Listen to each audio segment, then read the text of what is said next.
magsalita.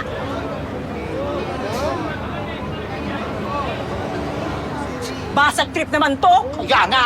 Che!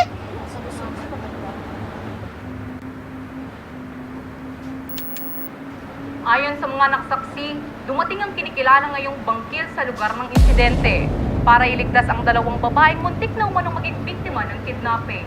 Sinubok namin hingin ang reaksyon ng kapulisan ng tumahan tungkol dito. Pero tumanggi sila.